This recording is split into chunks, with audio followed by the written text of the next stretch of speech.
case studies, and it's always kind of abstracting, and it doesn't involve all the process that goes on. For example, if you go through it yourself, you go through all the deliberation and the feelings that you had during that process, not the final result, because the final result is what you see in the case study.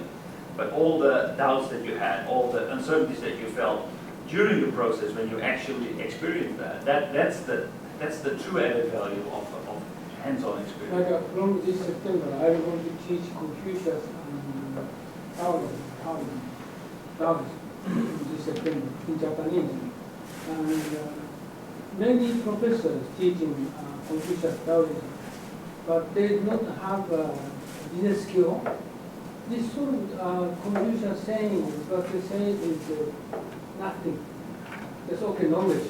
But he said, okay, I understand what you said, but this is without business experience, this is not effective for the working company. I know a lot of things. Okay, just Confucius, Taoism,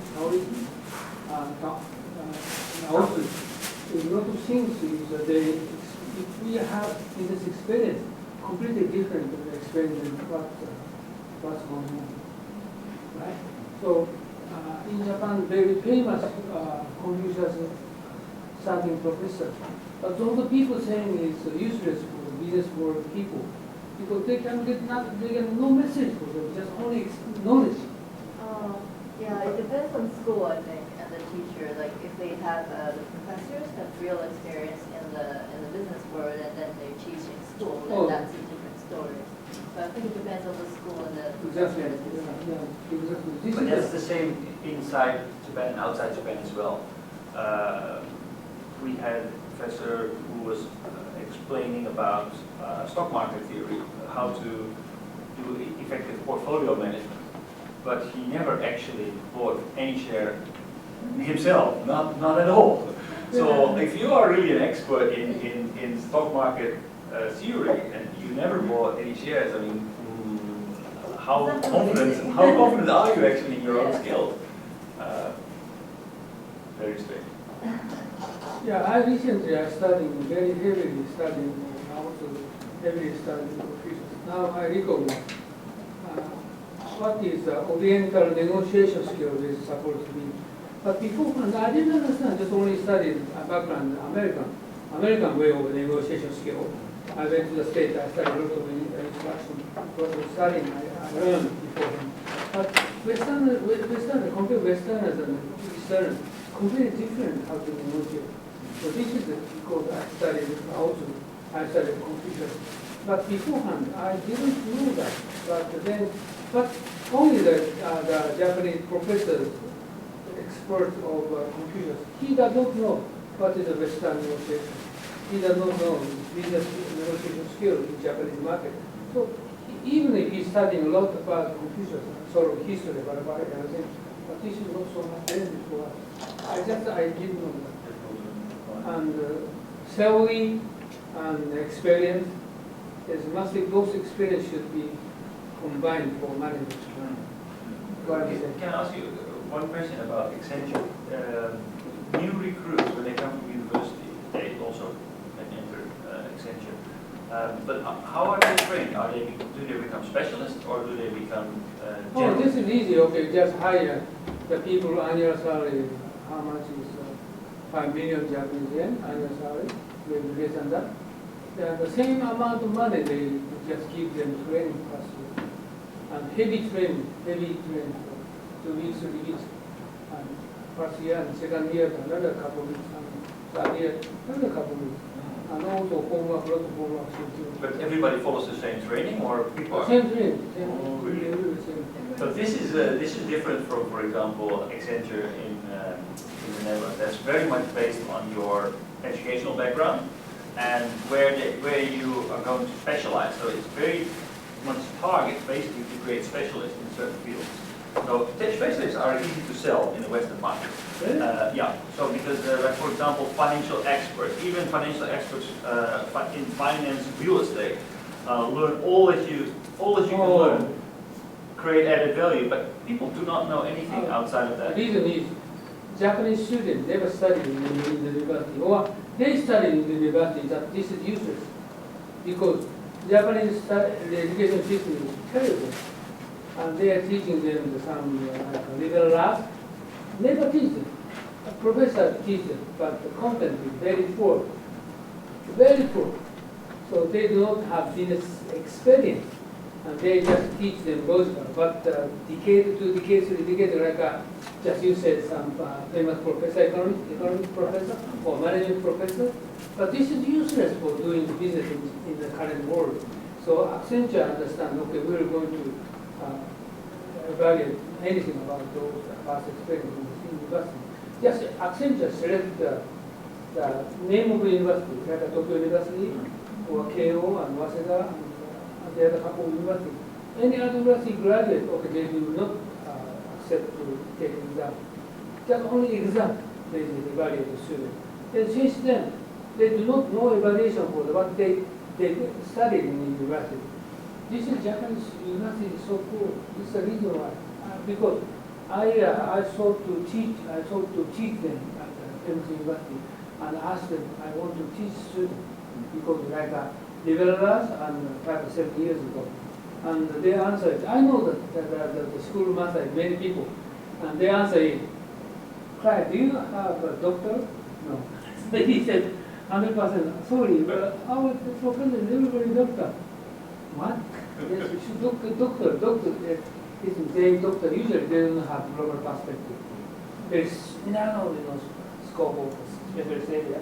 The student is a pity. That's how you get the PhD, basically by specializing, by digging into a hole and know everything about that subject. That's how you. The student is pity. How come you study the Middle Age Japanese history? What's wrong? And also we're going to take an English course that he is going to teach. I'm an expert for Milton. What kind of Milton you should study for the English course? The Japanese professor, so many things, Every philosophy. Okay, I'm Aristotle. Huh? Aristotle. I'm experienced with those only areas. How come this is you're going to take the philosophy? This is ridiculous. This is Japanese university.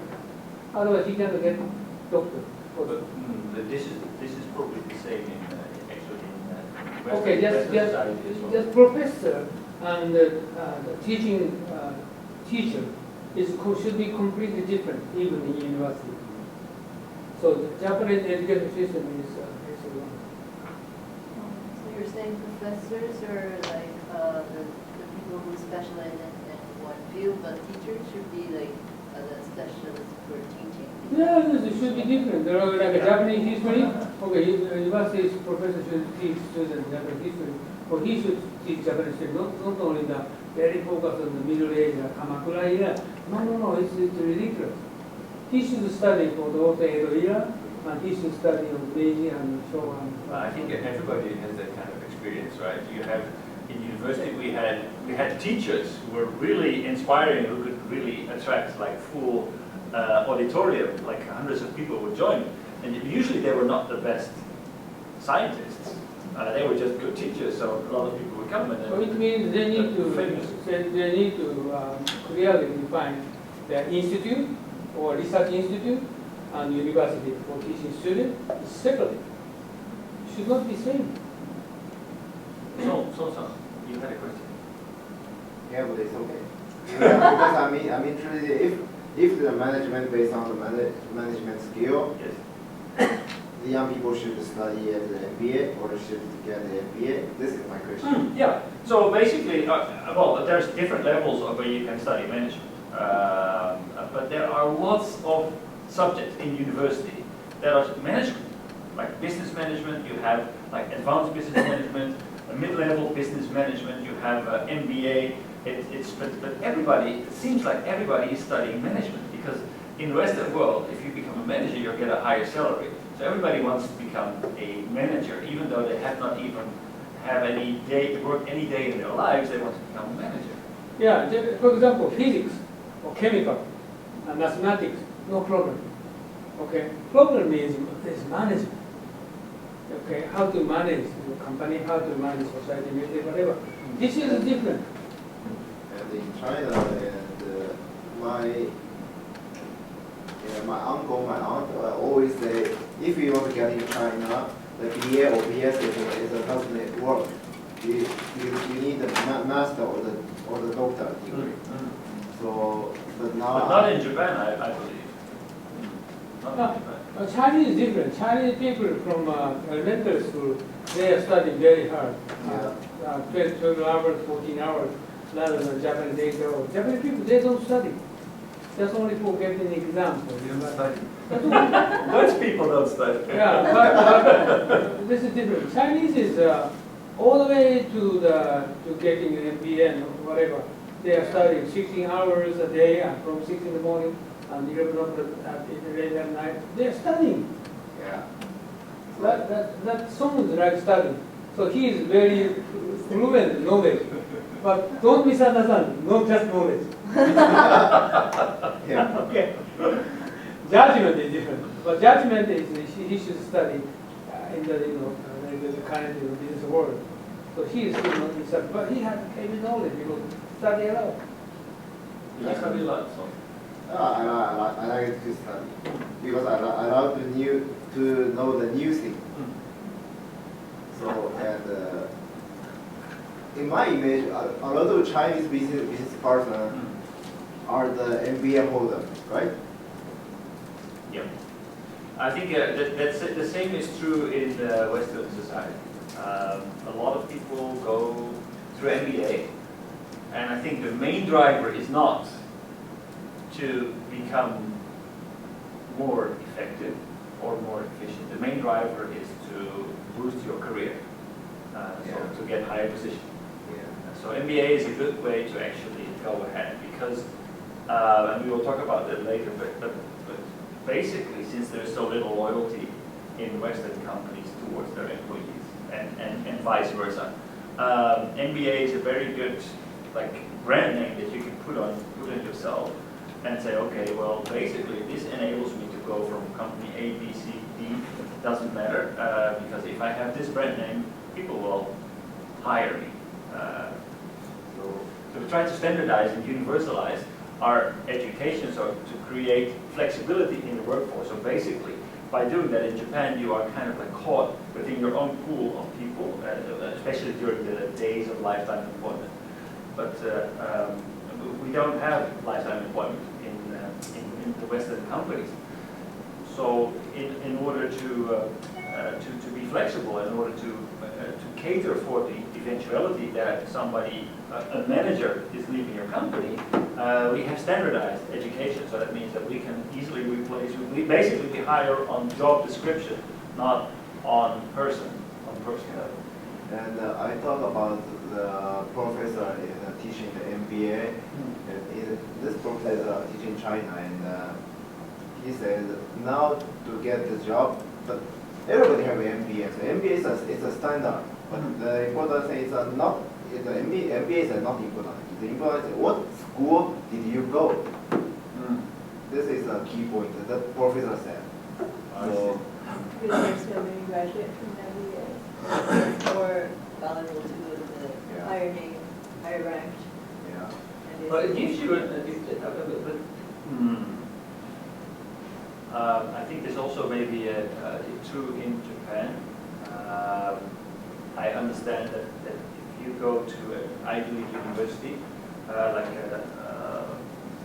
Tokyo University or Waseda or Keio or something like that, then there is kind of a network within organizations in Japan that will basically invite people who graduate as MBA students, okay, where do you want to work? And then it's through that network you can basically choose your own ticket. This is not true in Western world.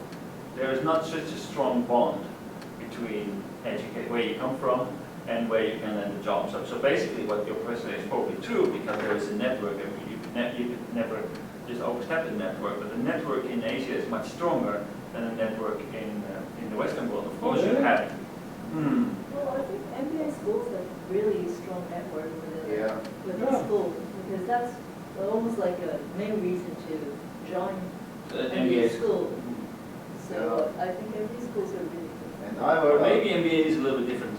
I never did MBA, but I heard in the Harvard, in the Harvard Business School, a lot of circle, and this circle makes a stronger relationship.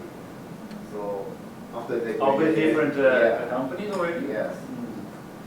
By the way, I think the Western style of what's that, management skill, so-called, it is very effective for Japanese society. Because Japanese society, we do not evaluate skills. We do evaluate for experience. How many experience do you have? So they're going to judge the person's skill, not skill, person's experience. So it takes so many, 2 decades, 3 decades to get to the senior position. And he wants to go into the top board member, it takes more than 30 years. But compared with Europe, Western style, it's not 30 years, No. 10 years, 50 No. years. It's done. So because they are much more emphasized on management skill instead of experience. Right? Exactly. It is so. It's performance This is based. very good, the focal point we need to discuss for Western style management style. It's very important. So Japanese company need to study. So good example, Takashi, okay. He is working for Vietnam and Bangladesh, but his skills level of general manager, but company never accept him as a general manager, just only that because of that. How many years he studied, he worked in his company. This is stupid. And why don't do that? Because this is, everybody waiting for the list of position for 1 decade, 2 decades. Just go through. Senior manager expecting general manager, okay, I'm waiting for 25 years. How come Takashi will go to position instead of me? Exactly. It is 50 years, oh my goodness, just short of 10 years. This is stupid. This is the reason why Japanese companies manager is older than the Western country. Oh yeah, this is a problem. Yeah. But all people is no problem, but many cases no problem. My company is a Japanese company, but the manager or director, they are 30, more than 30. Or some are 28 or 29. The general manager or Yeah. director Yeah. in China, Chinese company. Yeah, American company, this is Yeah. very popular. What's the age of the Canadian Prime Minister? Yeah, No. popular, no problem. Probably early 40. Yeah. Yeah, it's been, what's been said on the management, why the management is necessary. This original idea why you have to have management, because you cannot do everything by yourself. But you have something that you want to do, you have to achieve. Yes. So at the least you have to have some sense to direct the things for what you want to do. But to achieve everything is not possible. It's hard to manage by yourself. So you have to make the organization, then put the management scheme in your organization. Thereby you want to achieve that you want to do. So at least you have to have the sense of direction of the organization. A professional manager, and so in the Western world, a professional manager, basically he has stockholders, he has personnel. A professional manager is capable of taking directives from the stockholder, being effective in discussing with the board, getting ideas from people within his organization. Basically, what he needs to do is listen very carefully and make sure that the plans that you draw up are being executed. You don't really need to know everything inside out. If you hire the right people, if you create enough trust in your organization, if you can organize it in a way that people can work effectively and efficiently, then it doesn't really require you to be an expert in the product that you are making, that you have gone through the ranks, you know everything.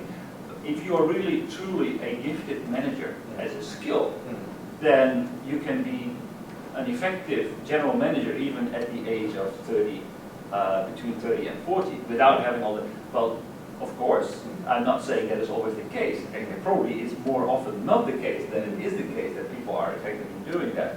But the basic premise in Western management is that, okay, experience is valuable, but it doesn't mean everything. If you have a lot of talent. If you are a natural born manager, then why not? So yeah, it depends on whether it's professional or general. So general manager doesn't have to have every single professional Yeah. skills.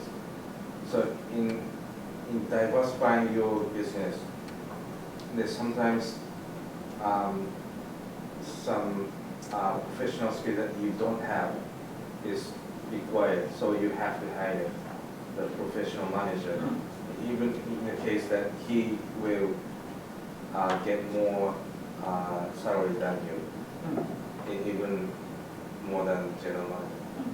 So you're saying general manager is like the top of the It's organization? general. That's like the CEO. Oh, the top so one. that should be different from other like department managers? Yeah. So like the manager, like direct manager, like administrator is both are necessary. So, Why? The question is whether Japan is putting much attention to to grow the general manager. Maybe not. Good point. What did you say? Last sentence. What did you say? You have different levels of managers, right? And I tried to summarize because I wanted to know whether I understand you correctly. So you have different managers. You have finance managers, production managers. You have all kinds of like departments within your organization. Now those departments, it's kind of valuable. It's very important that if you are a finance manager that you understand what's going on, so that you can evaluate what people are doing. So to have experience to become a department manager. Japan is quite effective into actually raising department managers. But a CEO is somebody who can inspire and deliver. So somebody who can put everything together, create the higher, the bigger picture, make sure that the people who are below him are capable of checking and motivating the people below him. Then the general manager doesn't necessarily need to have the experience. If he's good in inspiring the people, in attracting the people, and to make sure that everybody delivers, then a general manager doesn't necessarily need the experience. So the question, like I asked, and I think rightfully so, is whether Japan is effective into raising those general managers. Of course, you have very good examples of general managers. Later we shall show a video of the CEO of Sony in the 1980s, was a very effective general manager in Japan. But is he the exception or is he the rule? That's the question. But this is the same as Western company or Japanese company, same. Like a CEO is a different character, different skill is going to be required. But Western company never teach them sort of skill. And just in step by step they will be stepping up ladder. Finally they will pick one of those. But I think this is not true. We should give them a sort of education beforehand. And even in Japanese company, Western company, but they don't do that. But this is they should do that. The CEOs are rather a rare breed. Also, my father always said, like, everybody wants to be number 2 or number 3, not number 1. Number 1 is it takes a lot of weight. It's the face of the company, and usually there is the department managers are much more highly educated and very skilled and experienced relative to the CEO. CEO is more a maverick, somebody who can think different, who can inspire people, who is capable of giving direction to an organization. My father was CEO of several companies. He never even graduated university, but based on his track record and how he worked with people, he was capable of getting that position. Whereas the people that he was supposed to manage they all went through university and had much bigger track record than that. Yeah, so it's a kind of a rare breed, but it doesn't require any age, at least not in Western society. My father became CEO of Mercedes in the Netherlands at the age of 36. And it's very young, very young. But that's possible in the Netherlands, but not in Japan. Oh, I remember, at the American company also, they teach some top executive like a sort of skill, like leadership skill, and they have problem. And top of the world, maybe they need to cover 100,000 people, but country like Japan is 3,000, 5,000 people to how to handle. But the department head might be 500, 700 people. So 500, 700 people, how to manage those people very hard. So it means that this level, more lower level, they will control 100 people or some division. So at that stage, Accenture gave them special leadership education for those people. So step by step going up another, and they gave them training how to manage, how to handle, and how to make a performance measurement for the forward, how they evaluate, sort of things that I also have educated. So each by year they're going to say, well, that's the one special curriculum they prepare, rather than normal management skill, but also leadership skill. We're going to be required to get up and get an after level. So that's actually getting. But Japanese they're doing? Not in Japan. I don't know. So I'm thinking now, for me to step up the ladders in current organization will take so long time for me to make something happen. So Are you working in a Japanese company? Japanese The company. original Then, Japanese? so what I can do, what I should do is to make the organization by myself in the company to put the new direction. So there's some. So if we put two types of the management, and the one more like general or professional, so the one have to rely on the organization has been there. Otherwise, they cannot be management. But the other is they can make their position to serve as the management. Is that possible? I mean, Yeah. It is possible.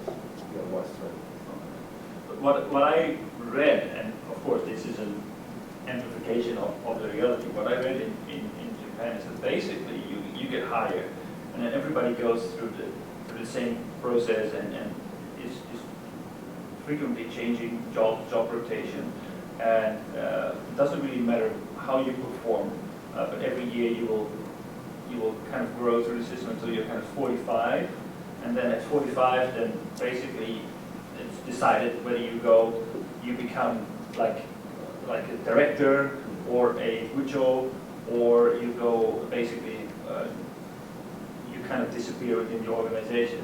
And after, if you become a director, you get basically really lifetime employment. You can work till you're 80. If you become a bucho, you can work till 55, and you're supposed to retire, and like that. But there's not much possibility, and the reason and how you can become you get this job is basically because you have some kind of like a godfather within your organization. You are a senpai, a special person who's kind of following your development, who's making a recommendation to HR to say, okay, well, Takashi-san, he has potential. Maybe he should get a big assignment or. Yeah. So otherwise I can do. So it's also necessary. Okay, But most important issue is if you want to get to a higher position, is not based upon skill, experience. The most important thing is how he is cooperate with his boss, his forward. And just his boss like him, or he doesn't like him, that's it. Well, he has heavy skill, but if he doesn't like him, he can But you changed bosses, right? Throughout your career within your organization. Yes. But do you have somebody in your organization that you, like from the moment you came into that organization, maybe somebody who went to the same university as you, who was your senpai? You don't? Okay. No, university doesn't matter. That his boss like him or not. It means how he is going to cooperate with him, or how he is going to make an effort to give him the better some advantage or better benefit for him, not for company. If he is going to consider for seriously consider for the company, he cannot going to get CEO forever. If he is going to consider for his bosses, how to improve his situation, how to improve his status, then he can get more high position. This is very important. And he is much more focused on Dhaka, Bangladesh. But many companies don't like to, it's a very risky area now. So he needs to cooperate with his boss. Maybe he is going against him, okay, no future. Okay? And he needs to say, but if he considers for the company future, he should stick to Dhaka and Bangladesh is most important. But if he make against opinion to his boss, no future.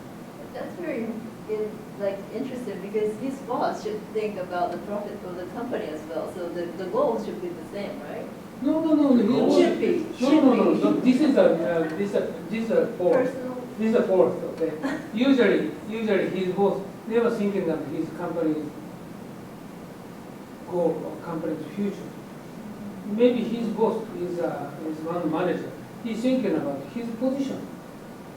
He wants to keep his position, not thinking about the discrepancy, his company's goal, his responsibility. He doesn't care. He wants to keep his position, so he needs to support him, his position. Okay?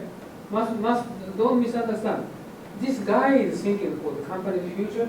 No, usually no. So many cases, younger people misunderstand.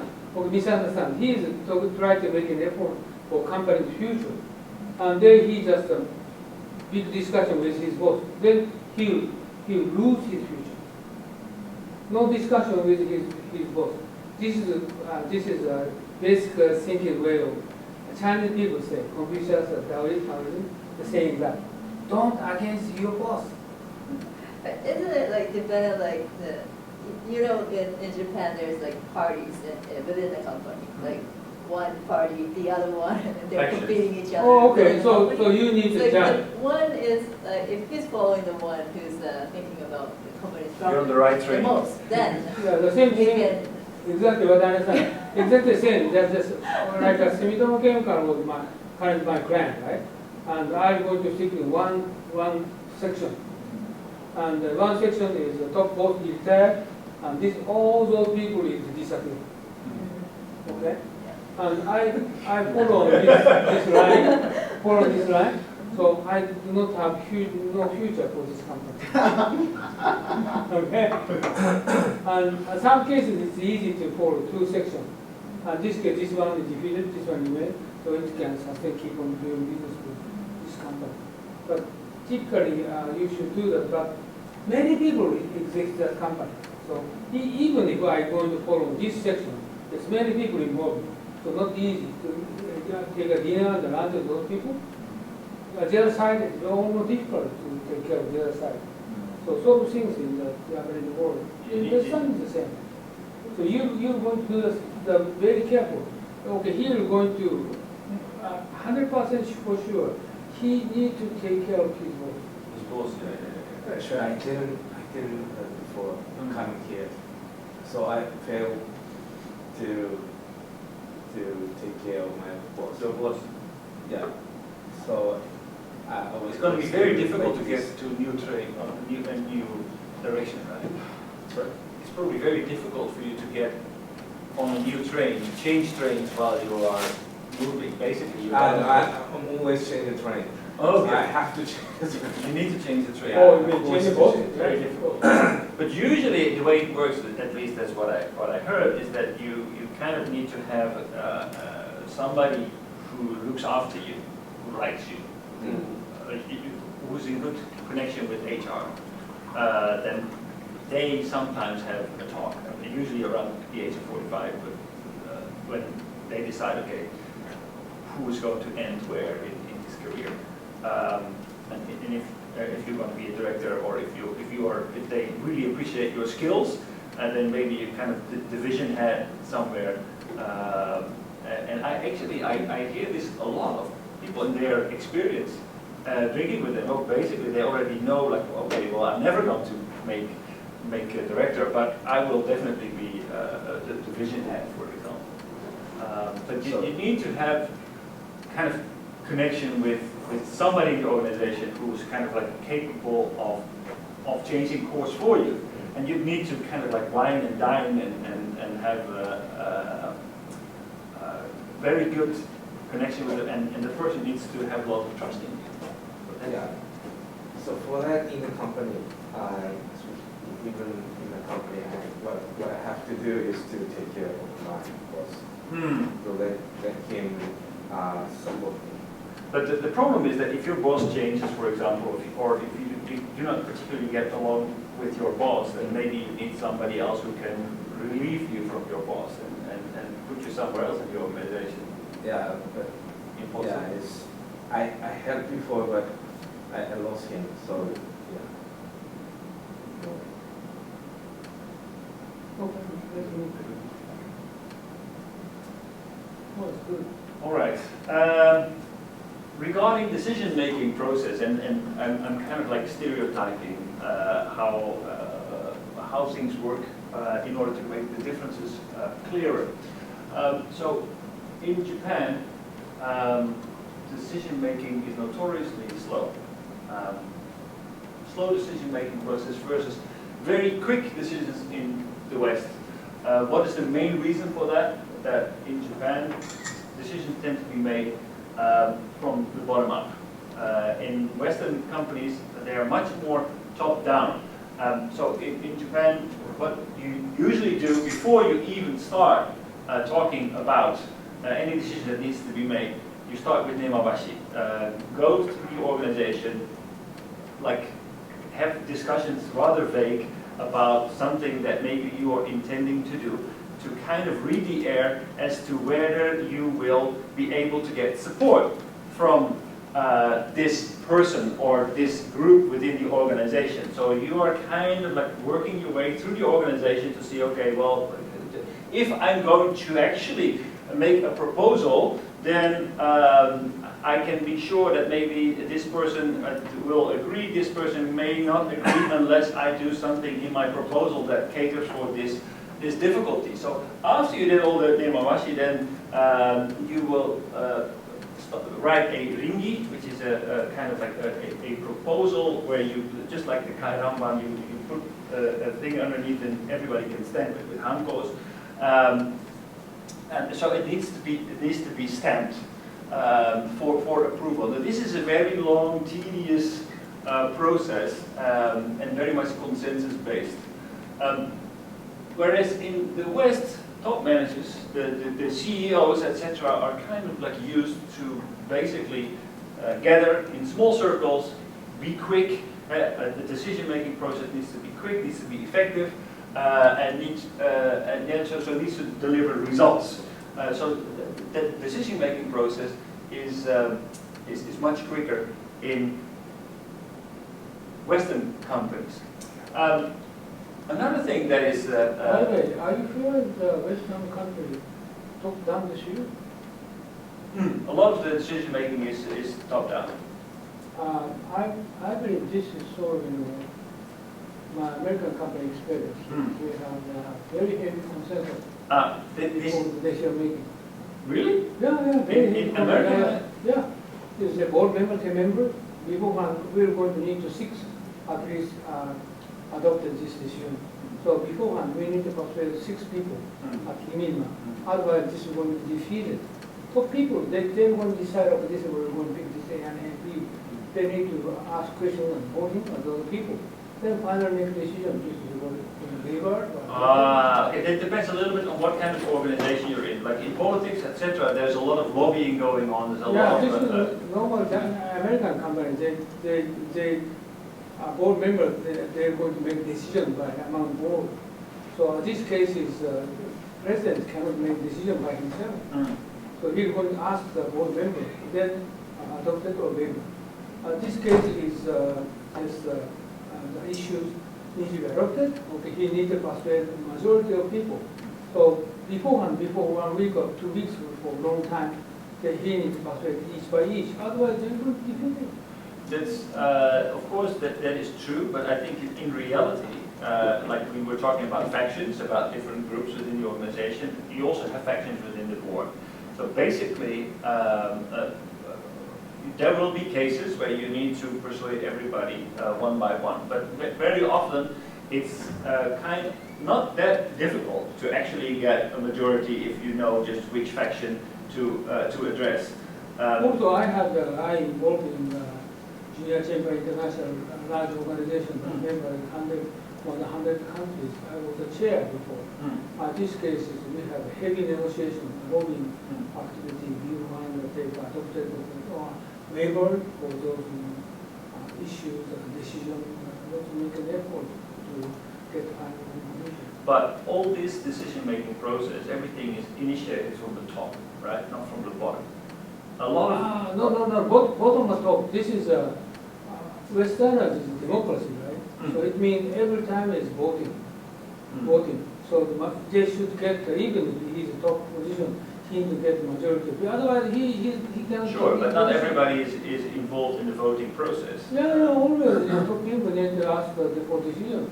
So I think usually we're talking about top-down decision, but this is not always true. Not always true, no, of course. Okay, This is generalization. even if he's president or CEO, okay, I want to do this kind of heavy action we're going to take, he cannot make judgment by himself. Of course, like if he's alienating his organization, Exactly, he's alienating exactly. himself. So he needs to get a majority of voting still, otherwise he cannot. But the reality, of course, is that the CEO will appoint, will be involved also in It appointing means his more difficult team. than in Japan. Japan is not the country of democracy. American country is democracy, so they need to 100% follow on democracy. But Japanese case is not election, not democracy. It's much more, sort of autocrat type of authoritarian country. The company in many cases authoritarian. Okay, we decide. I want to do this. They can do it. But American company, they cannot do it. But If he is a private owned company, it's different. Yeah, I think it's the difference between public. Exactly. Yeah, public means a listed company, 100% The listed size. company need to get the majority vote. Otherwise, he can do it at all. But the It's democracy. private companies, like, you're right, we need voters and every vote weighs equally. But of course, the CEO picks his voters. So it's kind of likely that the company, the leadership of the company will, especially if they're not such strong leaders, will have voters that vote with them instead of against them. Very good companies have, they elect very strong division heads and division managers. If you're talking about not decision, if you're talking about leadership, meaning different. Top-down leadership is the American way, Yep. but top-down decision is not American way. And decision making is different. But leadership, lead the people, is different. And he's a very strong leadership or strong, powerful person will going to be required rather than Japanese. Japanese listed company top executive, they usually they don't have leadership. Just sitting on the top. Yeah, because they came usually from the bottom, like kind of like Pure number. came out. So Because of the human network. Because he's not management skill. He does not have some special knowledge or talent. But he's very heavy skill for the human network. And like for example, just last week I attended a big conference and Ken Gilbert, you know that? Ken Gilbert, the famous American talent, TV talent for 40 years. Why he keep his 40-year position in the TV? The reason is simple. Okay, one reason is I asked, defense force cannot speak English? No. But at that meeting, I told them, every speaker against me. But Ken Gilbert, he never against me. He just said, are you sure? That's all. Because he never against the other people. This kind of person, Japanese society. You should not against any other people. Then favor for him. But the reason he got stepping up line. Like Takahashi Yang, so he's going to debate with his boss, he's going to lose his position. So Japanese it means, consensus-based means leadership, it doesn't matter. Just only consensus, okay, no enemy. And just, how to say, smiling, so very calm and not take not take a strong action and for against those people. Sort of things is required in Japanese society. So but also he can do work. Yeah, he can do work. And he understands the organization because he went through the organization, not only came in sidewards as a general manager, hired a general manager, he really knows what's going on. He's much more capable of immediately viewing things even without having to rely completely on his division heads. Right, that's the reason why Sharp is corrupted or just disappeared. And also the Toshiba got problem. That's the reason why those companies got problem. Because they do not have top leaders, they don't have leadership. They don't know how to lead. American company is 100% different. If he doesn't have leadership, he never can get a position, the top position. So you're saying leadership is different than management? Yeah, of course, Yes. yes. Only Okay. leadership. He doesn't have leadership. Japanese So- company. CEO should be a leader, Yes. and management level is like the director. Well, you need to be able to do both. It's- You need to be able to, if you are a CEO, you need to be able to do both. It's like Both. Obama. Obama is very inspirational, so he can inspire an entire nation to come to action. But is he also a good manager? Is he also capable of actually delivering results? So Obamacare. So if we will look back at Obama, so how will we judge him? Was he an inspirator? Definitely. Was he a good manager? Well, I think the ideas on that will be divided. So you need to be. Oh, let's say Japanese company is managing, American company is leader. So we want to do Manage. But Japanese company the people can be a leader. But manage, they can how to manage. Manage means how to cooperate the employees very well. Okay, let's proceed. Okay. So top-down leadership is maybe a better definition. I agree with you on that. Top-down decisions is something more of 50, 60 years ago when you had really vertical organizations. Today's organizations are much more horizontally organized, much flatter than they used to be, and there's much more buy-in from sideways, but still, like the leadership comes from top down. They stand ahead of their organization, take responsibility, and need to make harsh decisions if necessary. That's why a CEO is usually, especially from large organizations, usually somebody who comes from outside, so that he can be fresh, is not caught up in factions, and can take decisions that are necessary for the organization as a whole. Whereas Japanese general managers generally come from down up, who have much more understanding of what's going on within the organization, need to rely less on their division heads, their division managers, and can much easier assess what is wrong. So another reason why, another thing to note, in Japanese organizations, that basically if you're going to make a change, then usually we are not immediately looking at the solution. First we're going to define, okay, do we need to make a decision? For example, the question, do we need an ERP? Do we need an enterprise resource planning software solution? Is it necessary for our organization to have an ERP? Why is that? Because if we would define, okay, like what we do, for example, in Western society, okay, we already give the decision. We say, okay, let's buy SAP, and we start to make proposals and say, okay, SAP is a very good ERP software, and because it does this, and the other, and we really need to do that in our organization. In the Japanese organization, you typically say, okay, do we need an ERP? And we are not only going to discuss that with general management, we're going to discuss that with all kinds of divisions to look at, okay, what kind of benefit would ERP bring? Is it really necessary for our organization to implement an ERP? In that way, there is no resistance yet, because no decision finally has been made. So we're not already talking about the solution, we're basically in all these departments and all from scratch, they are kind of looking at this question, do we need an ERP? And then after a decision is made, we're going to look at the solutions. But at that time, general management can already say, okay, well, I'm going to give this to this task force. And if general management wants to have SAP, you can be sure that they will assign this job to the task force that will choose SAP. So this is how you can kind of like navigate your decision through your organization.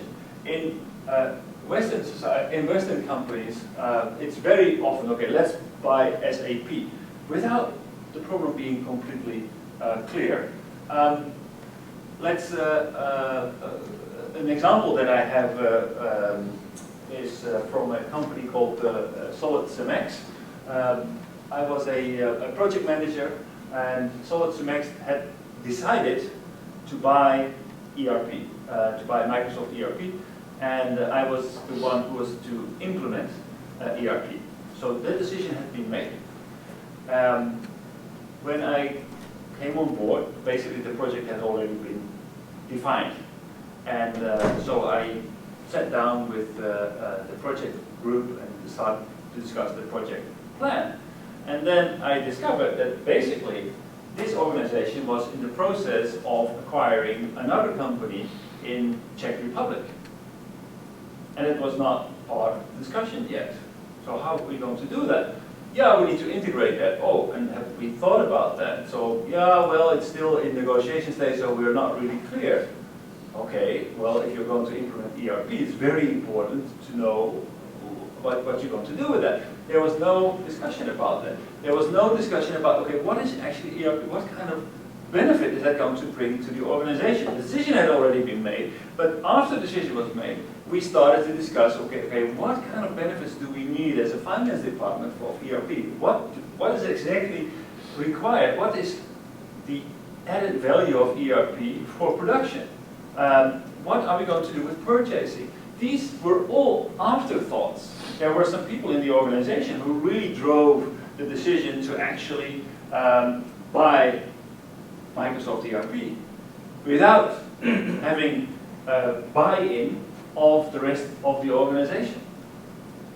What happened is that basically, while we were implementing this ERP solution, all kinds of difficulties came to the surface because decisions had not been made. The CEO was actually fired during that process because of all kinds of difficulties that were happening with this merger. Halfway through the process, the shareholders pulled the plug on the entire project, fired the CEO, and they reverted back to their original software.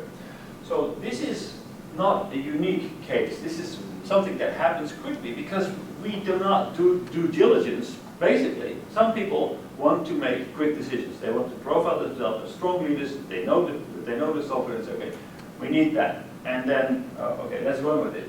But it doesn't ask a critical question: do we actually need an ERP at this moment? So this is unfortunately something that happens quite a lot. So if you're dealing with a Western organization, you need to also kind of be aware of the fact that some decisions are made rather hastily, without due diligence, not necessarily have a lot of buy-in. So what you see is that tends to be the Japanese case, because you talk a long time about a certain decision that you want to make, because everybody has been involved, everybody took notice of that. Once you make that decision, implementation is rather quick. Now, if you work with a Western organization, implementation can be tedious and long and can fail, usually because the decision was made, but the organization itself has not been involved. Another example KPN Telecom is like NTT in the Netherlands. KPN Telecom is a large organization. I was working for a relatively small Netherlands? in the Netherlands. I was working for a relatively small company, an IT company, and KPN Telecom had tried to implement CRMs, customer relationship management software. Basically, that is software that helps you to convert marketing leads to customers. So basically, you do marketing, you collect names, and then you bring them into a sales process, and then finally you bring them into customers, and then after sales service. So this software helps to do that for the telecom division. This company tried to implement CRM twice and failed. And then finally, we got in touch with the new general manager of KPN Telecom, was a friend of mine, and this was kind of like a Friday night, Friday afternoon under a round of golf deal. So okay, well, okay, so can you do it? Okay, we can do it. And basically, we did it. We managed to implement this project. But how did this happen? The problem that we saw that happened before is that this was a decision. This CRM was a decision that was made entirely by top management. There was no buy-in whatsoever on division level. So we said, okay, we will do it even fixed price, but we are only going to accept the absolute necessary. So we defined a very limited scope of this CRM and basically just push it through. And there were so many angry division heads that came to me and it came to a colleague of mine. We were both responsible for half of the project. Furious. No, the decision had completely been made unilaterally, without any buy-in. But still, we managed to push it through. But this is how projects fail. So there is this can happen, and it happens a lot in Western companies, that decisions are made quickly and buy-in is an afterthought. Very risky. Actually, I don't understand what you said. We need a decision on Japanese style of decision making. What different with Western? I don't understand. The difference is that usually in Japan, in Japanese You mean you want to say it's indecision? No. Basically, it takes a long time in Japan. One of the reasons why it takes a long time is that nemawashi, ringi, but also as a process in Japan, basically you look at the bigger picture. Do we need an ERP? That means, okay, what as an organization, what is our plan? What are we going? What is our future? Where do we want to be in 10 years, 15 years? Now, part of that may be an ERP. But we are not talking about ERP. We're not talking about, especially not about SAP versus Microsoft. We are only talking about what is our long-term plan. So, do we need to make a decision? Do we need to think about ERP? What is important for us is to make an idea of where we want to be in 10, 15 years. So there's a lot of talking going on without even mentioning SAP or Microsoft. Company, top executive, they are poor knowledge about IT. No, basically, by doing this, you are not coloring the discussion yet.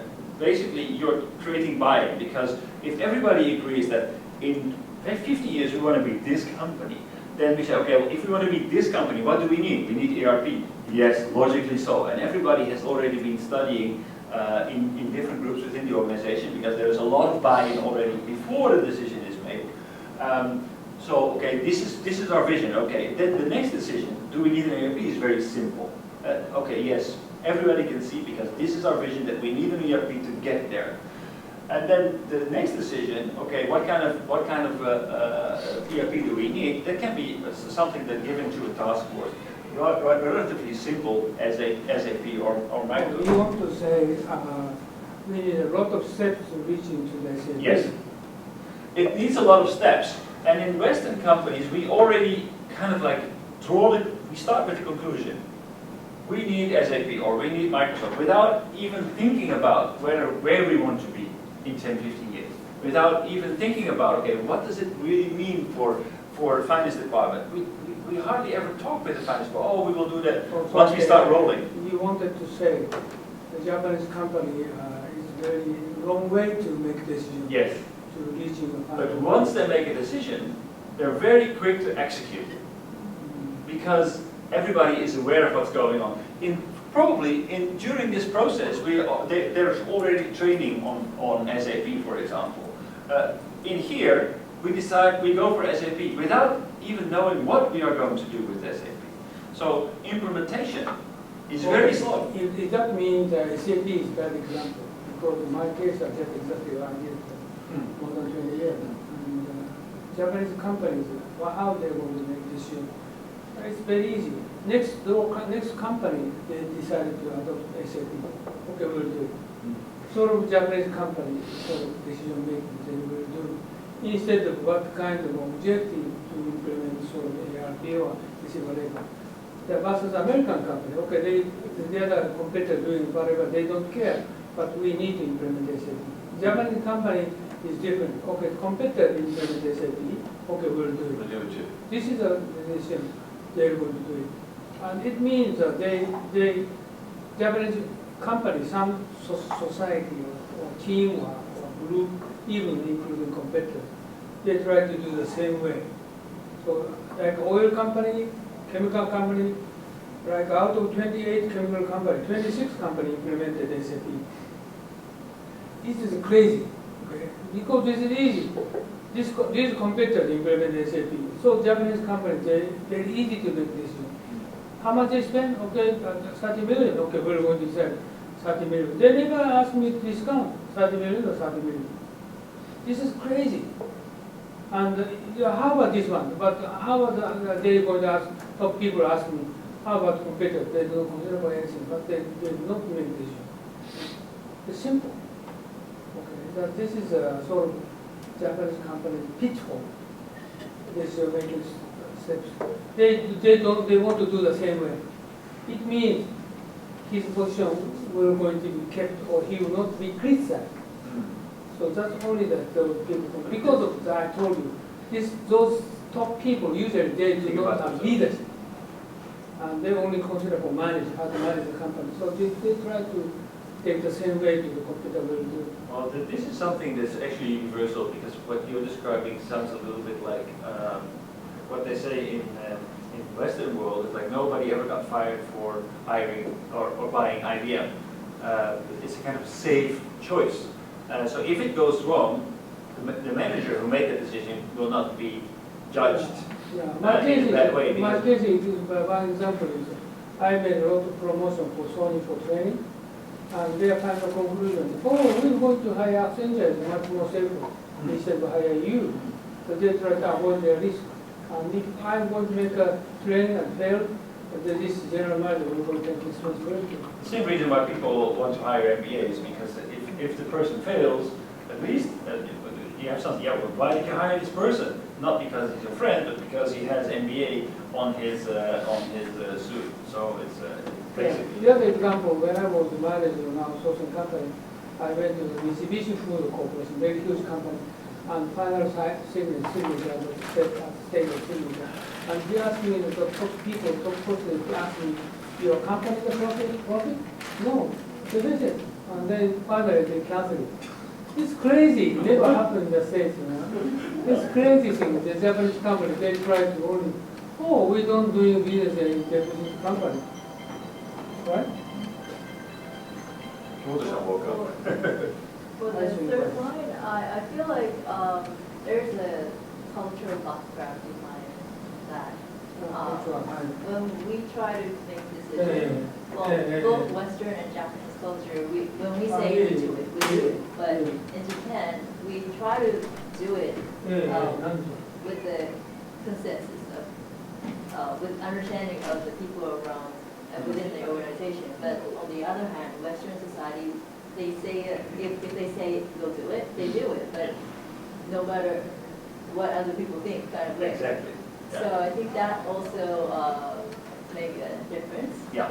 for the decision-making process. I think the example that I gave about solid cemex, that was typically a decision like that. The former CEO had left. The finance manager had taken over the role as CEO, and he wanted to give a very strong impression to his own people as the new boss. Yeah. So he made that decision. Why? Because he could, and he wanted to show that he was very decisive and very strong new leader, and he was going to bring this organization to into a new direction without really thinking it through, without really paying a lot of attention to for buying the organization. So the first, I remember the first kickoff meeting, like it was such a wow. I was not involved in the sales process, so the salespeople and the CEO went through the specification of the project and how it was kind of like how it was supposed to be.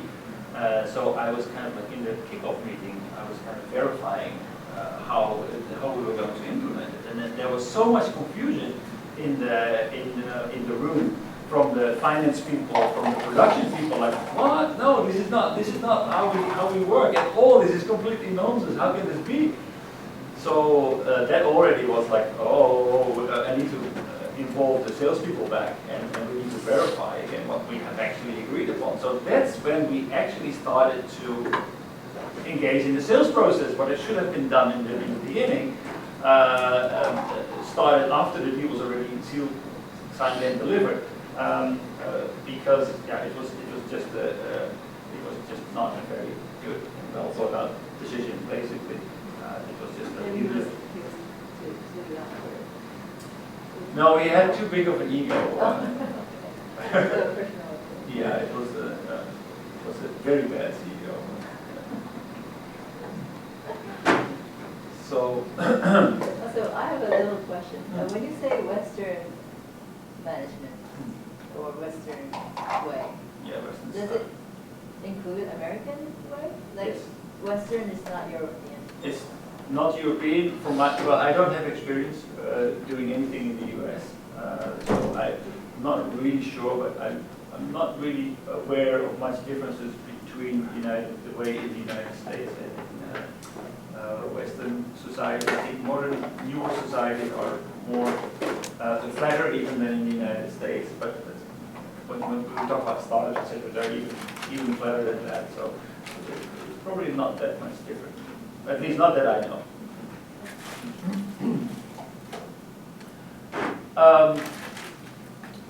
Another thing that I noticed, and please tell me if you disagree, is that in Japanese societies there is quite often a rather passive, responsive attitude when it comes to treating the customer.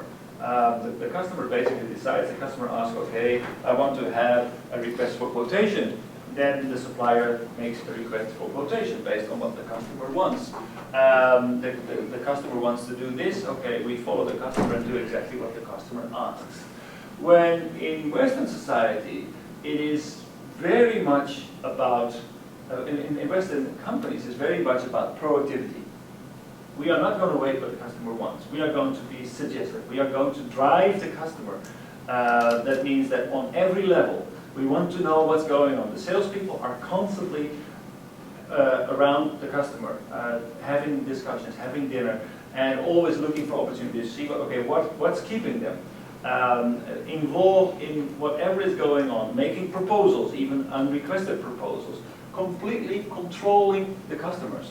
When I was one of my first project management jobs, I was working at a company, and the salespeople were very aggressive. Our salespeople were very aggressive. They were all over the place, and they were really even attending like boardroom meetings of the client. And we were just an IT provider, but they were really driving the people home and really strategically involved in where this organization was moving. basically telling the customer what to do. And I don't think this is very atypical of Western societies, whereas in Japan it's much more passive and responsive. When I heard, for example, that Japan lost the high-speed railway bid in Indonesia, I was thinking, one of the reasons is probably the passiveness.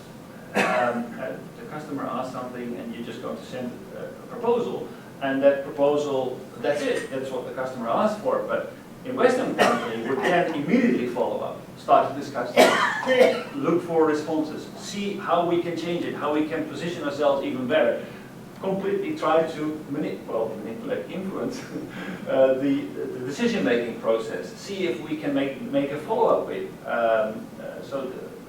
You can never rest until you have the deal. And I think that this is actually a trap that Japanese companies should realize, that if you are bidding against Western companies, that Western companies will not sit still, will not wait until the customer says something. If you are going to sit still, you put yourself in a position where you become the underdog, because they will be working the customer while you are waiting for a response as the customer asked, but they will never do that. So you have to be, probably I advise you to be very proactive, even if the customer doesn't ask. One thing that is, and I don't know whether this is true, but if you look at the decision process, the decision-making process is very expensive. If you want to create a decision, like it takes a long time, it involves a lot of people. So there will be a tendency to make really big decisions. We look at, do we need a decision? We look at where should our organization be in 10, 15 years? And there are examples, a lot of examples of Japanese organizations who completely turned themselves around in history, who were very radical, basically, in their approach, in turning themselves around and becoming successful, and basically setting new directions for themselves. Whereas in Western societies, it's basically to get buy-in, and you have to fight yourself through a bunch of wars. A lot of managers in Western societies take much smaller decisions because less buy-in. They should do whatever the scope they can have, because they will not be capable of getting complete buy-in. They can only bite off as much as they can. So Western companies tend to make a lot more quick but smaller decisions, whereas Japanese companies tend to make bigger decisions, take more time, but can be more radical in changing their direction. This is small decision, especially for European companies. American companies not like that. They are to form Dow or sort of large companies, it's very big decisions they have to make. But European companies, including EU options, and they Lots of small decisions. They are not take a big decision, like for Greece or some other take a decision. They don't want to make a big decision. They try to make a consensus. They cannot. They try to make a consensus. Medical is also like that. They can take a big decision. Some person, some board member were against it. So that's the reason currently Europe growth is struggling. And especially environment changing drastically. They cannot change following on the current situation. This is a problem. American company is different. They are, basically their history is only 250 years. They have not any history. Their action is dynamic rather than European people. Asian companies are also dynamic, especially China.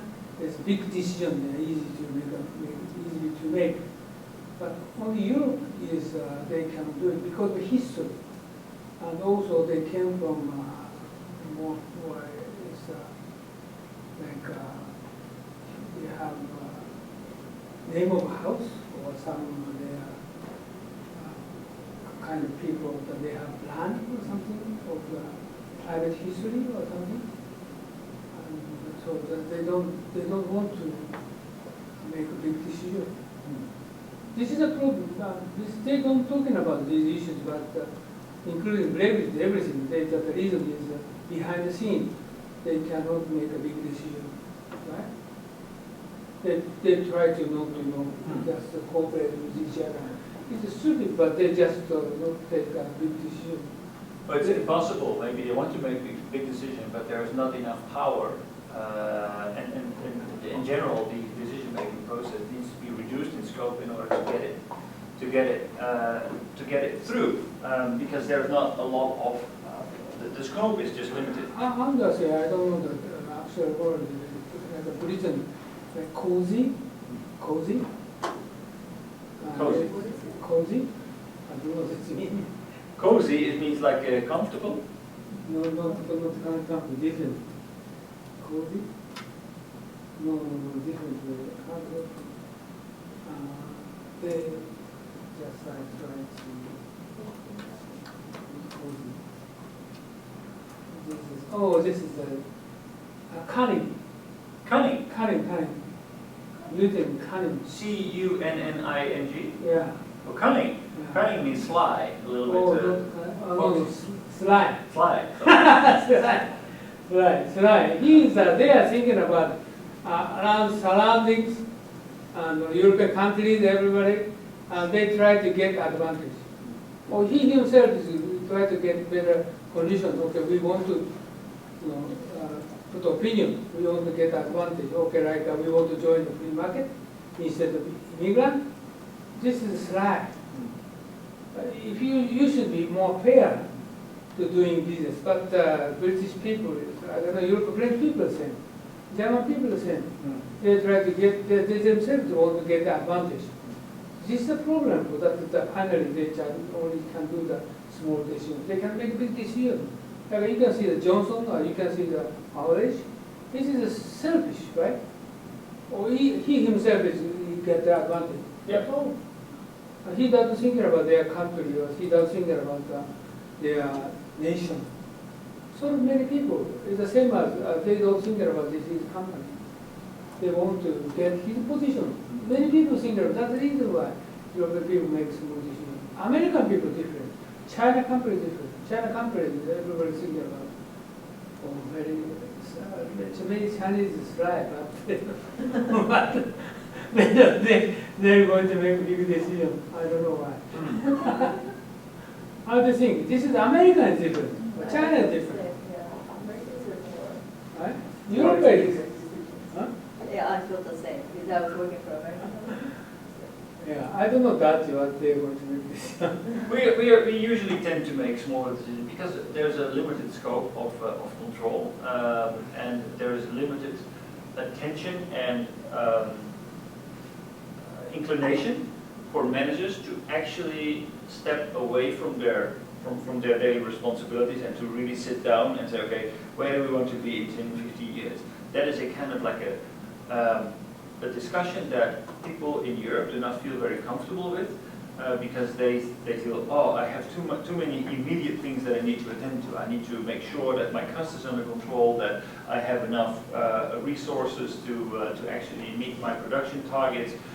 So to sit down and think about, okay, what are we going to do in 10, 15 years is not something that a lot of managers are comfortable with. So they focus on more immediate needs, on smaller chunks, and say, okay, an effective manager changes it little by little, step by step, small decisions, so that they can actually enforce those decisions because they're small enough. They don't need to do all the lobbying and footwork that is necessary, and they can turn it around step by step.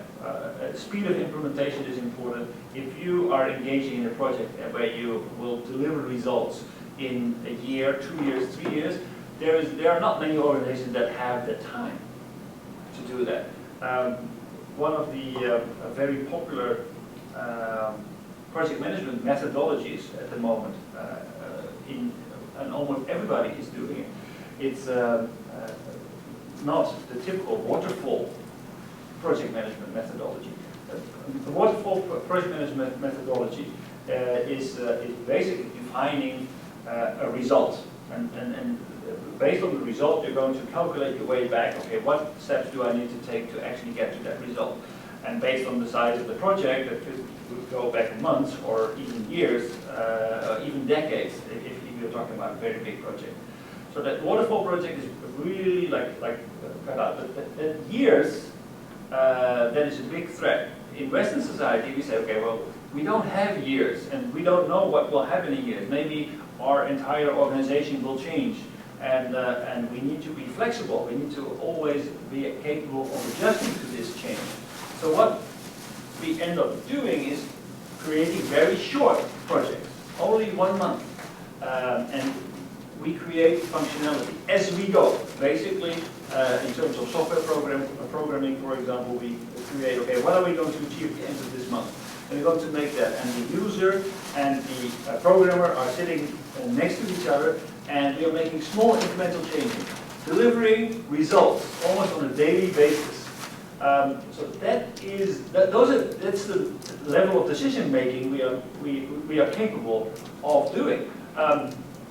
So there is very little patience and trust in the capability of making big decisions, of somebody stepping in front, okay, no matter what, we are going to do this project, and we are sure that in 5 years' time that we are going to have this result. Most of the projects nowadays do not work that way anymore. We do not do that in the waterfall way. And I'm not really sure about the United States either, actually. I think the United States is also moving to smaller projects with smaller scope, with rapid incremental changes. Okay, so I think you have better say, instead of small decision, you have better say conservative. I don't think it's conservative because the goals are still there, but the span of control, the way of actually of really stepping back and saying, okay, we take responsibility and make a very big decision because we have a 50-year overview. Maybe there is a kind of idea, but this is the direction we are going, and we are also looking at reality. We're constantly keeping checks and balances of where are we with the project, what do we need as an organization. Things are changing constantly. The only constant is change is an expression that I've heard. So the only constant is change. So we need to adjust constantly to changing environment. So we cannot go through this consensus-based approach, or at least we don't feel comfortable with that, because we say, okay, we don't know what the market is going to demand from us. We don't know how the world will look like in 5 years' time. Like American people like to say change. Instead, European people like to say continuity. So this big difference is culture. And Europe, they have big history. They don't like a change. But American people like change. Always they say change. Like Obama said change. So change gets acceptance by American people. But European people don't like change. France, Germany, Britain, they don't like change. Continuity. Keep that everything is stable, not unless. So this is the continuity, the most important issue. So this is European style. But the United States also likes No, continuity. no, United States they like change. If they can speak of change, they like it. Yeah, but to actually be subjected to change makes people very uncomfortable. Oh, as I said, even if this is difficult, impossible for change, even if we include labor union, we try to increase export, impossible, but they like, okay, we're going to change it, we increase import, everybody like it, you know. But they like it. I don't know why, but they like change. But actually, nothing changed, but I they think like that change. they like the result of change. After the change is gone, everybody is happy and has something else. But the only attractive thing about change is the fact that maybe it is an opportunity for things to get better. But people who are subjected to change are very often very uncomfortable. They like change. Any kind, you just put on the slogan, everything changes, they like it. This is American way. If you're going to put in change in Britain, in Germany, in France, they don't like it. No, especially Continuity. in France, it's very infamous. Maybe the Western, like European people are satisfied at like what Stable, they right? have already. Yep. Stable. But like majority of Americans are not satisfied with what they have at the moment. So Yep. they want change all the time. Yeah. Like I tell you, the American Or they're eager pass to for improvement, or Exactly. I don't know how to take it, but. Anyway, what they have now is not good. Especially past 1 decade, the American middle class disappeared, so they are frustrating. But Britain is also frustrating for immigrants, right? but they don't want to change. If you're going to say change, what for? They want continuity. They want to keep the current level of income, current level of benefit, current level of lifestyle. But lifestyle has changed, they drastically changed, but they not claim this sort of word change. I don't know why. But you don't want to get it back in the past, lifestyle or the level of benefit or whatever else. Because they're not sure. I mean, change also means that whatever you have may be taken away from you. So it's you know what you have, you never know what you will get in return. So change is a threat to many people. Isn't Oh, it yeah, like yeah. similar in Japan though? Like, In Japan? don't we have the similar like Japan? feelings? Like, But Japanese we're more people, like- they don't like change. Right? So similar, I think that. So that's what I found interesting, and that's actually what I wanted to ask you, because this kind of these big decisions, this is based on an article in 1970. Now, Oh, fast forward to 1970 2016. It's like a very like the economy was growing at the moment. Back then, right? 1970s, no? 1970. Yeah, 1970. 1970. So this is from 1970. This is an article from 1970. So now I want to ask you, look at Japan today, 2016. What do you mean by big decisions? If you're thinking about like long-term decision, like for example, we'll grow this company like to this point within like 20 years, that could be a big decision, but it takes a long time. Okay. Because we work longer period of time in the same company in Japan, so that could be the reason? Or what do you mean by big decision? Well, so the examples that Drucker gave as big decisions. For example, a chemical company that had a quite significant market share in producing product A came up after going through, do we need a decision? Yes, we need a decision. We need to go for this kind of fiber.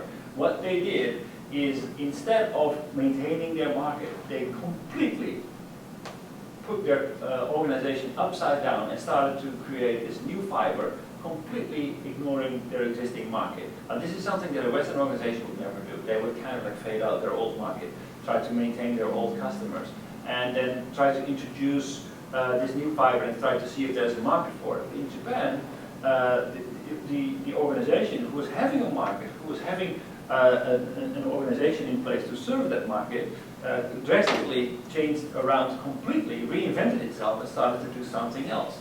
And there were multiple examples of organizations in Japan who were capable of actually completely reinventing themselves after going through this process of, okay, who are we, where do we want to be, what is strategic for this organization, and they were capable of doing that. Okay, Western organization doesn't do that. Yeah, background different. Not the big decision. Japanese, okay. I need to explain a little bit about this issue. Japanese getting from early era to Meiji era, they discarded the leadership training. Now switching to technology. Every education is focused on technology. Yukichi books are focused on technology. That's the reason 150 years. Now is the ahead of 1 decade, 2 decade, technology ahead compared with the other world. That's the reason they have confidence to put in new technology compared with the other European American companies everywhere. So still ahead of technology. So they try to adopt technology. But Japanese people, they don't have leadership, they discard it. But technology ahead. Not big decision. They have skill for the advanced technology. Even now, 1 decade, 2 decades ahead. Like hydrogen power is ahead of the world. So, but not going to be the global standard. Everybody, all over the world, hate Japanese technology because they cannot, make the same technology decision. That's the reason ahead. So this is different background. And every area in Japan is ahead of technology. Just only investment in technology. Drucker gave another example. He said the decision to go to World War II was also based on a big decision based on a discussion that has been going on. Okay, do we need a decision? He gave a number of other examples, not only technology, also other decisions within Japan. But what I'm interested in is that if we look at today's Japan, do you still make big decisions?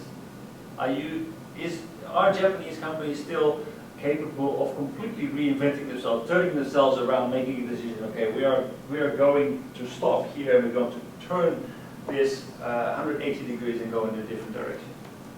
What do you feel? That's on the company.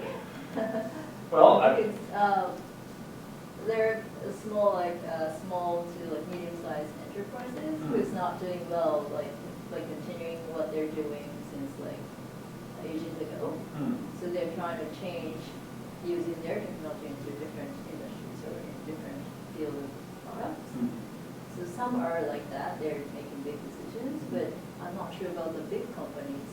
If they're Big companies, they never take yeah, so big it's hard to decisions. make changes. So I think it's the same as They don't take responsibility, they don't do any big decision. How come they're going to make big decisions? Why are they going to take responsibility for it? But later on we will see Sony, video of Sony, where Sony was famous for making big Is that decisions. Sony? Sony. used to. No, Used they to don't be. do anything. No. This video is from the 1980s. Oh, Not anymore. Not anymore, exactly. Yes. Exactly. So is Sony typical for Japan, or is Sony just an exception? Okay, Sony is why they did big decision because of the founders have big influence. And until after the 1980, mid-1980, since then disappeared, kind of founders influence, so nothing happened. It's ridiculous what they're thinking. They just only the company is not for the so small company get together type of company, that's only not sort of conglomerate company. And beforehand that was good, but now it's just for small company. They say everything, every other opinion, but they don't make any decision. Currently, Sony is nothing remain founders anymore. Yeah, back to 1970s, all the companies were growing rapidly. Oh, so yeah. They could make Yeah. big decisions, like they could do. Growth cause make a big decision, but No. There were lots of I'm not opportunities. sure about now. But I should actually ask this question to my son, of course. What is your perception? Because you work with new technologies and companies who are on the cutting edge of what exists and what is new. So you must have a little bit of a different perception. yeah, it should have. Basically, why Japanese and Western different? Because there are a lot of natural disasters in Japan. Everything will crash and must rebuild. So it's important to replace possibility anyone and any goal. Therefore, personal performance is not important. Replacement is most important, I think. Job rotation is for replacement. And harmony is important, not a big decision, I think. Job replacement is That's how it's. job rotation is for replacement, you say. But actually, I think that the Western world is more about replacement. The system where, because we are very much investing money in standardizing our education, making brands on MBA and these kinds of things in order to make sure that even if my business leaders run out of the door, I can go on the market and just ask for MBA and I know kind of what people did. So it's easy to replace outside of my organization. So replacement is much easier in the Western way, and job rotation is much more involving very specific organizational type skills and experience that can help people to deal with the organization. But if those people leave the company, it's very difficult to replace them. But you're saying that they're the replacement within the organization. Within the So organization, that yeah. they can do everything. Yes, so that one person left the company or something happened to the employee, then they can replace the Within the position organization. Within the organization. Yeah. So not like in between the organization. But the risk is I would say that the risk actually is bigger because the organization is finished, but the country is virtually infinite. If you can, you make your potential resource like 10, 20, 30, well, no, depending on the size of the company, like 1,000 times bigger if you are capable of sourcing people equally from within or outside of the organization. So the risks that companies have and the fact that everything can collapse because of natural disasters, I would say the Western style management maybe is more appropriate than Japanese style.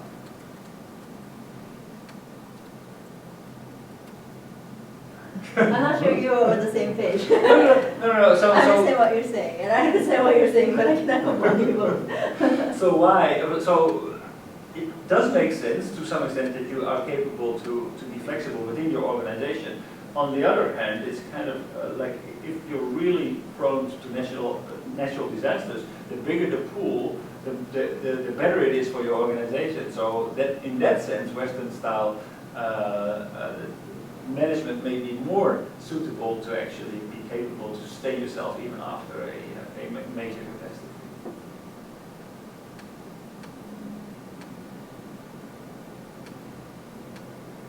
Did you really mean that the disaster is connected to the organization, job rotation? Or you were like talking about different things? Japanese people has skill equality and middle range. Yes. Middle range people is necessary for replacement. But in other country, genius and lower people. Oh, yeah, the classification is. Very top down. Okay. So yeah, actually, I will come back to come to that point. Indeed, there is much more differentiation, and also in pay between people based on their so-called contribution to society and how people are trained within the organization. But you also said that there is not much need or necessity for big decisions. Why is that? And actually, I think that's very interesting, especially from your mouth, because you are often working with organizations who introduce new technologies in new ways, so that would, I would assume, involve a lot of big decisions.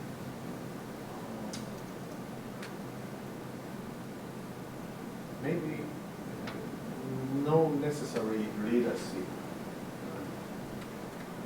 agreement. Harmony in the agreement is most important to them. Maybe.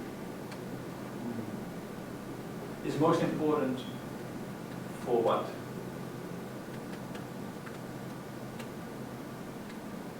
More important for decision making. So this is the situation. His company, he himself does not need to follow on his follower's opinion. He can make a big decision by himself, as he said. Is that what you said?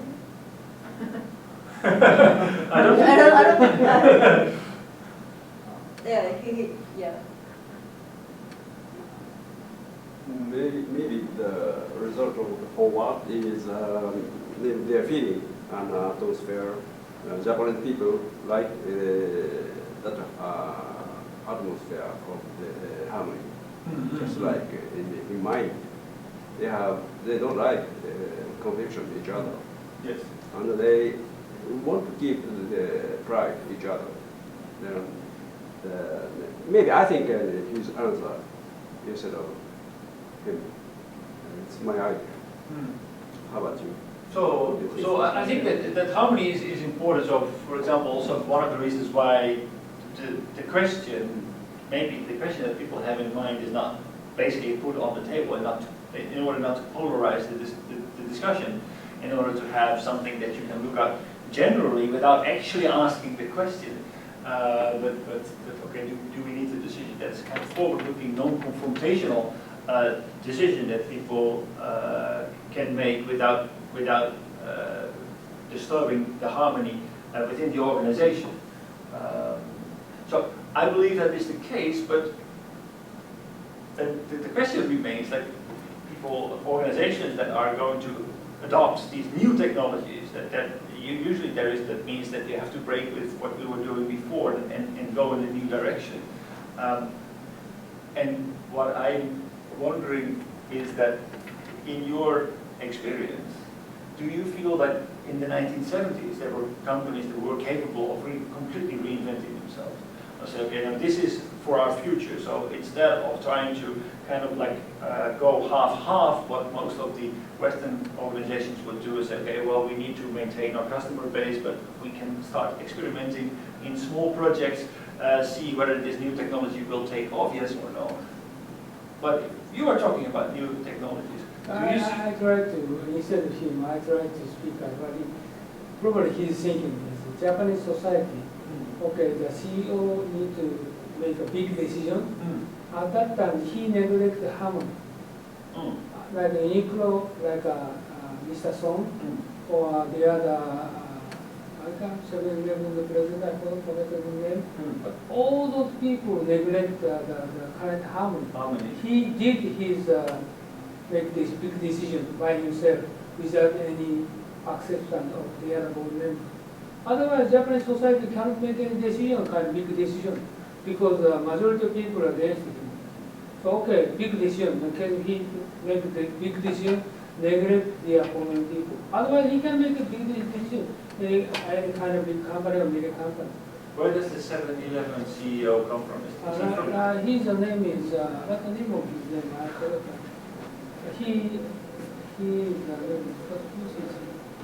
His name.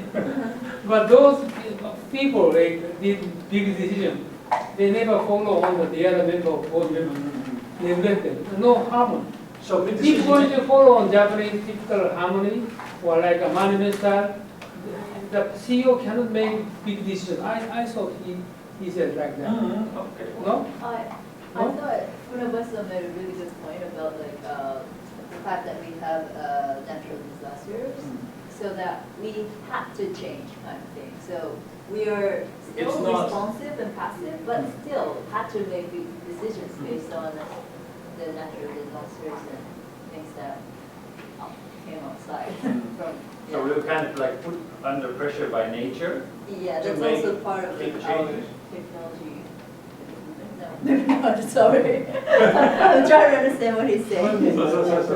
I'm also trying to, because you work with people, with CEOs, with organizations on a daily basis, people who are looking at new technology. So I'm very curious as to your experience with CEOs.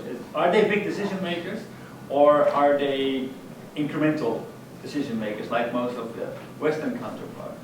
You're talking about his decision style? No. The people that he's working with, his clients, the people that are in the process of developing new technologies or adopting new technologies for their organization. Oh, his client? Yes. So are the people, are your clients, the CEOs that you're working with, are they big decision makers, or are they the consensus-based decision makers who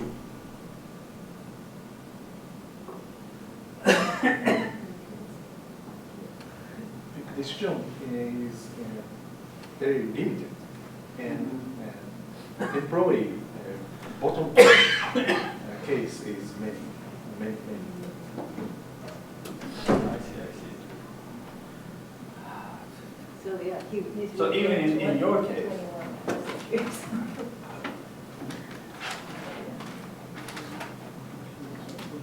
Okay. So not so many big decisions. Nowadays. Okay, we have a snack break. Because any decision with responsibility, Japanese don't like to take any responsibility.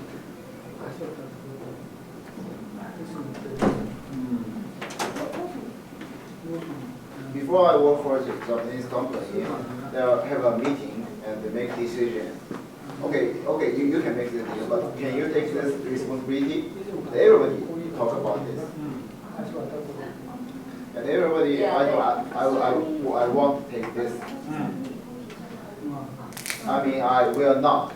We are Take not. responsibility. Yes. Because I think in our culture, making a mistake is a bad thing, Yeah. very bad. That's why they're like trying to push, like, can you really take responsibility if you change anything? And I think So that's at this point, I don't like this culture. So yeah, but it's completely different, especially in the United States. There's that even like I read somewhere that if you want to start a company, if you want to get funded for your startup company, then if you have not failed yet as a founder, then you probably have not learned enough to make your startup successful. So even failure, at least once, preferably twice, is a kind of an asset to a startup founder instead of a cost. Where in Japan, failure is basically you're out. There's no second chance. And Japanese culture is compared with the Western, I think Japanese are farmer and the Westerners are hunter. Hunter and farmer, this is the big difference. Farmer is live in the society, but hunter can walk alone and they hunt animal or hunt anything. And every day make decision. If you can hunt, get the animals, then you can eat. The farmer they work with together every year, and they work same thing. And they needed to make any decision. They only care about the weather. But the hunter is different. Hunter they care about themselves. Japanese is a farmer, and Western and Chinese are hunter. It's like in Japanese, the popular words like social good. You mean the Japanese is more conservative rather than Western? You mean Conservative? So yes, well, yes. conservative. Yeah. Because they don't, as a background in farming, you don't need to make that many decisions on a daily basis. As a hunter, you need to make decisions on what to pursue, what not to pursue on a daily basis. The farmer just needs to go. This means the same as European people. Yeah. But I think we had better talking about West, instead of just simply West, Europe and America. Oh, Right? Europe and America is a big difference. yeah. Right? European people are very similar to Japanese. Decision making is slow decision, right? No, I don't think that we are very similar with Japanese. And I think the UK and between the UK and Europe is different. UK, England, No, same. same. Yeah, UK and France and Germany, the same. This origin the same. Yeah. Really? Yeah, I think so. I don't Well, think. you I know, don't this see all- French king went to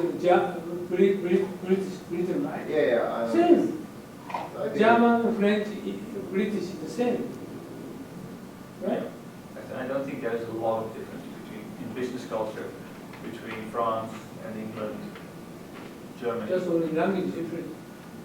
Yeah. But people, and also everybody is very selfish.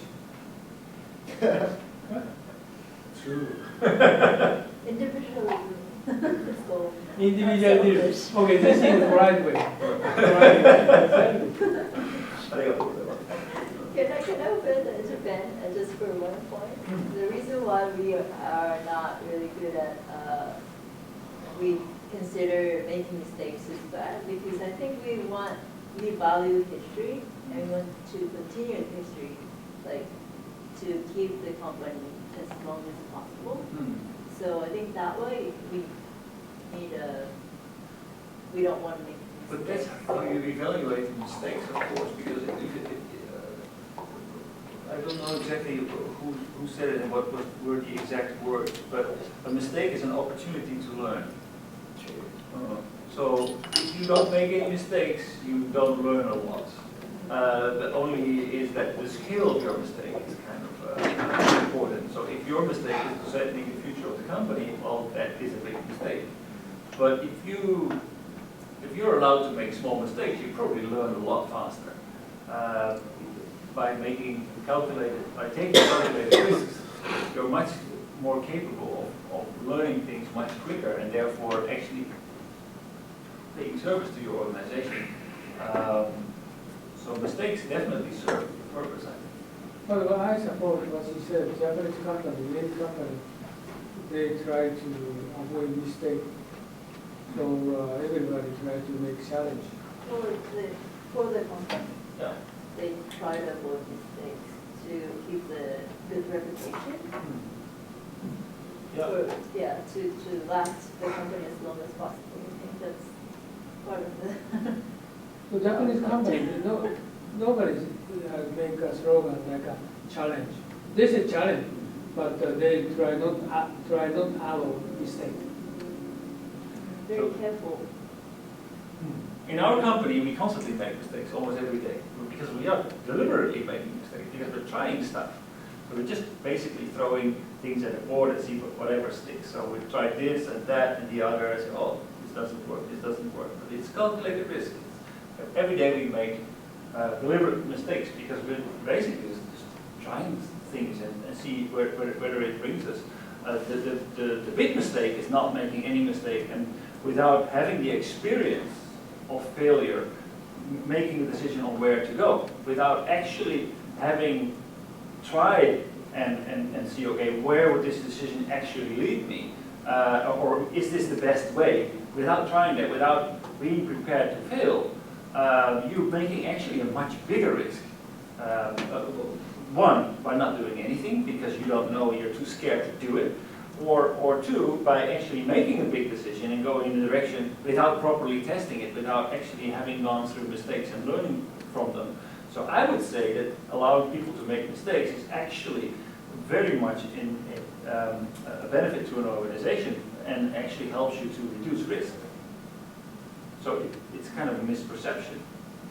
We value a lot about trust. Like trust, when we build trust, it takes a long time and without mistakes, especially.